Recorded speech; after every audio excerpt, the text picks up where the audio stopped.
आदेश जय श्री महाकाल मिश्रा जी।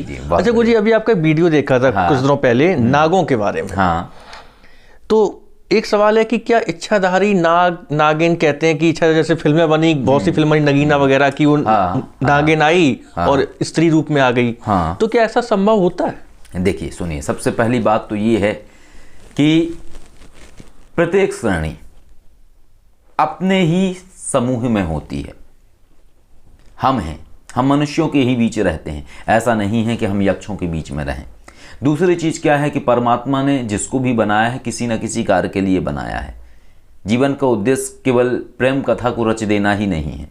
जो आप अक्सर फिल्में देखते हैं, जितनी भी नागों पे या नागिन पे या इच्छाधारी नागों पे आधारित फिल्में हैं, उनका मूल उद्देश्य है प्रेम कथा। प्रेम कथा के अलावा कोई उद्देश्य नहीं है उस कहानी का। हाँ, मतलब वो जो नाग कन्या है वो किसी से मतलब वो प्रेम करने लगती है, ये आमतौर पे देखा गया है। तो क्या ऐसा संभव है कि नाग कन्या को हम अपनी प्रेम का पत्नी रूप में रख सकते हैं? देखिए, सबसे पहले तो ये समझना आवश्यक है कि आप जिससे जुड़े हैं जी, आपको लगता है, तो आपको पता है कि कौन क्या है जीवन में। सुना तो ये भी जाता है कि एलियन भी हैं संसार में, तो क्या आपको पता है कि इस दुनिया में परग्रही भी हैं? कहा तो ये भी जाता है कि ऐसा कोई दिन नहीं है जिस दिन इंसान को परमात्मा के दर्शन ना हो जी। और जिस दिन इंसान को परमात्मा के दर्शन नहीं होते हैं वो जीवात्मा शरीर छोड़ देती है। तो कहानियां बहुत सारी हैं और रहस्य बहुत सारे हैं। इन रहस्यों को समझने के लिए आपको तत्व विवेचना करनी पड़ेगी। जी जी। जैसे जैसे आप तत्व विवेचना करेंगे वैसे वैसे आपको चीज़ें समझ में आने लगेंगी। अब सबसे महत्वपूर्ण विषय ये है कि जो नाग हैं, नाग सर्प नहीं है। नाग सर्प नहीं है। क्यों? इसलिए नहीं है नाग सर्प क्योंकि जहाँ शेषनाग जी हैं वो स्वरूप लिए हुए थे। आप महाभारत काल में चले जाइए, खांडव वन की गाथा पढ़ लीजिए, तक्षक नाग के विषय में आप सुन लीजिए। इनके पास अद्भुत कला होती थी। ये सर्प का रूप धारण करते थे, विशाल काय भीम काय स्वरूप धारण कर सकते थे, वो मनुष्य के स्वरूप को भी धारण करते थे। कहने का तात्पर्य 2 हाथ 2 पैर हो जाते थे इनके। ये कई सारी भुजाएं भी बना सकते थे, यानी इनके पास मायावी चीजें थीं। कहने का तात्पर्य है कि आज के समय में यदि महामानव कहा जाए किसी को तो वो नाग हैं।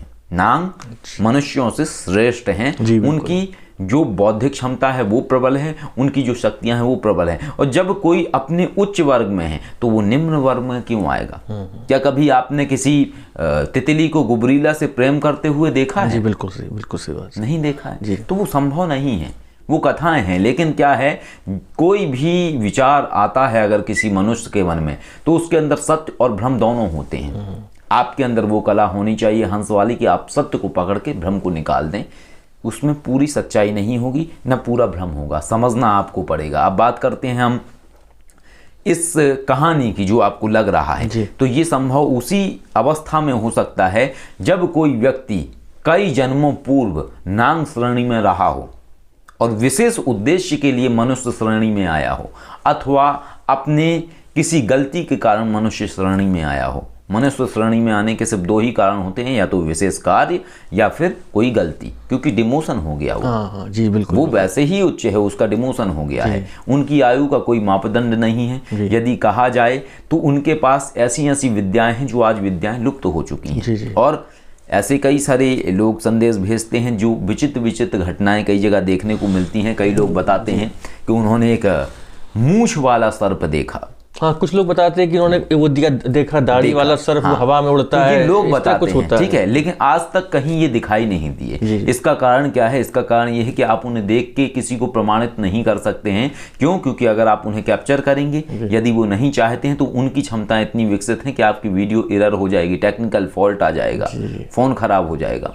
तो इस दुनिया में जितनी चीज़ों का नाम है उन सब का वजूद है, लेकिन ये कुछ रहस्य ऐसे ही हैं जिनको खोजने के लिए अगर इंसान निकलेगा तो वो बूढ़ा हो जाएगा। बिल्कुल। और जो बूढ़ा होने का जुनून रखते हैं वही प्राप्ति कर पाते हैं। एक सामाजिक व्यक्ति के जीवन के लिए ये रहस्य नहीं बने हैं। इसलिए मैं ऐसा समझता हूँ ये रहस्य केवल उस व्यक्ति के लिए बने हैं जो वैज्ञानिक दृष्टिकोण रखता है और जो पागलपन रखता है एक वैज्ञानिक दृष्टिकोण की भांति।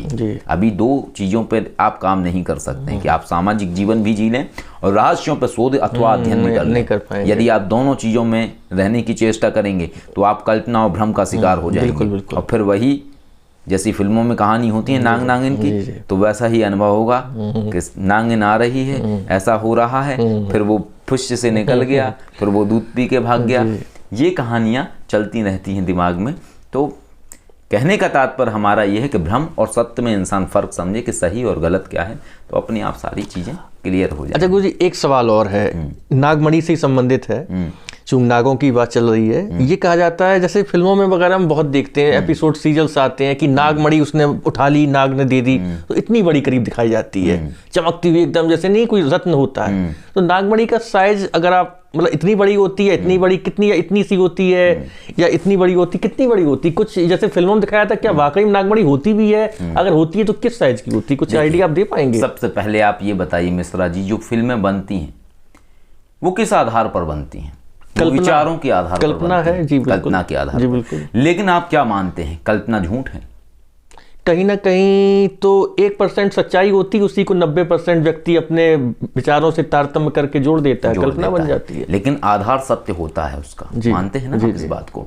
तो आधार ये है इसका सत्य के, पहली चीज तो क्या है कि मणि सर्पों के पास नहीं होती है, मणि केवल नागों के पास होती है। और नाग सर्प नहीं है, वो कीड़ा नहीं है, ना वो मेढक खाते हैं, ना वो कीड़े मकोड़े खाते हैं, वो मनुष्यों की तरीके से ही हैं। यदि उन्हें मनुष्यों की भाषा में कहा जाए तो महामानव।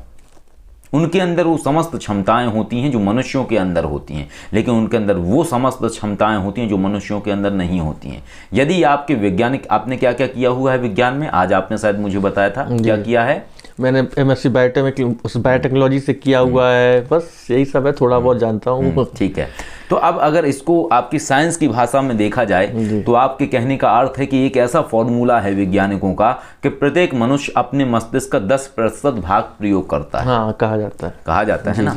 लेकिन अगर इसको आप मनुष्यों से कंपेयर करेंगे तो नाग मनुष्यों के मुकाबले 50% अपने मस्तिष्क को प्रयोग करते हैं, तो उनकी क्षमताएं विकसित हैं। अब बताते हैं हम आपको नागमणि का रहस्य। नागमणि जो है ये एक तरीके से जैसे कुंडलिनी चक्र होते हैं आपके, जी, यहाँ कहा जाता है। हाँ जी, ठीक है। तो नागमणि जो है वो उनकी कुंडलिनी चक्रों का प्रत्यक्षीकरण है। अच्छा। अर्थात कहने का तात्पर्य ये है कि जब वो ध्यान और तपस्या करते हैं तब उन्हें नागमणि प्राप्त होती है। अच्छा। नागमणि ऐसा नहीं है कि जहर से बन जाने वाला विषय है, न नागमणि ऐसा है कि आप किसी सर्प को पकड़ के उसके सिर में से नागमणि निकाल लेंगे, ऐसा कहीं संभव नहीं है। और इसका देखिए, सत्य हमारे पास ही होता है, लेकिन हमारे पास जब विवेक होगा तो हम सत्य की विवेचना कर पाएंगे। आपको अश्वत्थामा याद है? हाँ, बिल्कुल। उनके पास मणि कहाँ से आई है? तो उसके रहस्य है ना। उस समय नाग कन्याएं हुआ करती थी। अर्जुन का विवाह एक नाग कन्या से हुआ था। और रहस्य सुने हैं, अर्जुन से युद्ध भी किया था, है ना, किसी नाग ने या नाग पुत्र ने। तो ऐसी बहुत सारी कहानियां हैं। तो कहने का सीधा सा तात्पर्य है कि नागमणि है शक्तियों का केंद्र। अर्थात जब जैसे आज आपसे चर्चा हुई थी मेरी, तो आपने कई चर्चाएं बताई थी कि ऐसा होता है गुरुजी, या ऐसा भी हो सकता है। तो वैसा ही आपको हम रहस्य बताते हैं कि कुछ विद्याएं और कलाएं ऐसी होती हैं, जैसे आज्ञा चक्र पर 3 धमनियां मिलती हैं, 3 धमनियां नाड़ियां होती हैं। वो जब यहाँ मिलती हैं तब इसके बाद क्या है कि जब चक्र एक्टिव होते हैं तो यहाँ एक तरल पदार्थ बहता है मनुष्यों के अंदर। ठीक है, मनुष्यों के अंदर ये क्षमता है करना, अभी थ्योरिकली है, प्रैक्टिकली नहीं है। ठीक है। तो क्या है कि जो यहाँ आज्ञा चक्र है तो वो निरंतर अभ्यास से उसको ठोस बना लेते हैं, उस द्रव को ठोस बना लेते हैं। धीरे धीरे वो द्रव आगे की ओर अग्रसर होने लगता है, और इसके बाद ये है कि सिर फाड़ के वो चीज़ बाहर आ जाती है। और यही कारण है कि जब किसी की नागमणि अगर छीन ली जाए तो बहुत तकलीफ होती है, क्योंकि वो उसके शरीर का हिस्सा है, मूल कुंजी है उसकी, मूल आधार है शक्तियों का। अश्वत्थामा की इसीलिए छीनी गई थी। इसके तो बहुत सारे रहस्य हैं, वो तो सब महाभारत में आप पढ़ चुके होंगे, किस लिए किसकी क्यों खींची गई। लेकिन विषय यहाँ ये है कि नागमणि बनती कैसे होती है, यही कहा। बिल्कुल बिल्कुल, बहुत ही दुर्लभ जानकारी आप दे रहे हैं कि नागमणि होती क्या। लोग जो ये सोचते पता नहीं क्या होता है, वो निकाल लो से बस, ऐसा नहीं, हीरे मोती की तरह होता है कुछ। संकल्प शक्ति सुना है आपने? जी बिल्कुल। नागमणि के अंदर एक ऐसी कला होती है कि आप किसी भी रूप को धारण कर सकते हैं। संकल्प शक्ति का मूल केंद्र नागमणि है। अच्छा। अपने मस्तिष्क की समस्त पावर को, अपनी कुंडलिनी शक्ति की समस्त पावर को एकत्रित कर लेना और एकत्रित करके ठोस करके प्रकट कर देना, तो वो एक तरीके से एंटीना बन जाता है उसके अंदर जी। और उसी से ही सारे कार्य होते हैं। हवा में उड़ जाना, रूप बदल लेना, जी। किसी के भी मस्तिष्क को कब्जे में कर लेना, सम्मोहित कर देना, ये समस्त विद्याएं नागों के पास हुआ करती थी। तो ऐसे रहस्य होते हैं। तो नागमणि वो नहीं है जो आप देखते हैं। ना नागमणि वो विषय है, और अगर ले भी लेंगे आप किसी की नागमणि तो कर क्या लेंगे उसका?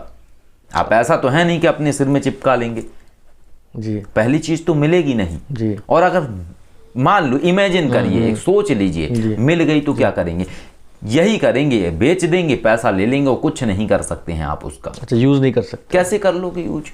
आप एक चीज बताइए, आपके सामने एक जग रखा गया, उसके अंदर पानी और दूध डाल दिया गया और आपको कहा गया कि हंस जैसे निकालो दूध इसमें से, कैसे निकाल लोगे? जब आप हंस हो ही नहीं तो निकालोगे कैसे?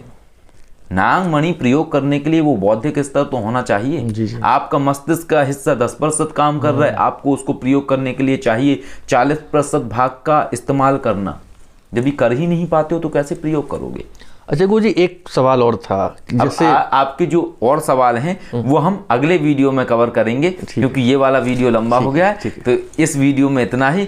बाकी जो आपकी जिज्ञासाएं थी, कहते हैं ना जब हम किसी एक स्तर पे होते हैं, जी बिल्कुल, उस समय क्या है, हम विशेष फ्रीक्वेंसी से जुड़े होते हैं, है ना। इस संपूर्ण ब्रह्मांड में फ्रीक्वेंसी हैं और हम हैं उसके प्रोजेक्ट। तो क्या है कि जो रहस्यमय जानकारियां हैं वो निकलती चली आती हैं। अभी आज जो चर्चा है नागमणि के विषय में, ये ना कभी पहले आपने सुनी? नहीं ना, ये हमने पहली बार सुना है और बहुत ही दुर्लभ जानकारी, मुझे तो रेयरेस्ट टू रेयर मतलब जानकारी। बिल्कुल, तो ये चीज है और ये अपने आप में सबसे बड़ी चीज है। यही मूल आधार है आयु का। यदि ये आ गया तो समझ लीजिए इच्छा मृत्यु का वरदान व्यक्ति के पास आ गया। ठीक है जी। तो ये है, कभी अध्ययन करिएगा इस विषय पे, बहुत कुछ जानने को। बिल्कुल, मौका मिला तो फिर से सत्संग करेंगे। जरूर, ठीक है। जय श्री माता।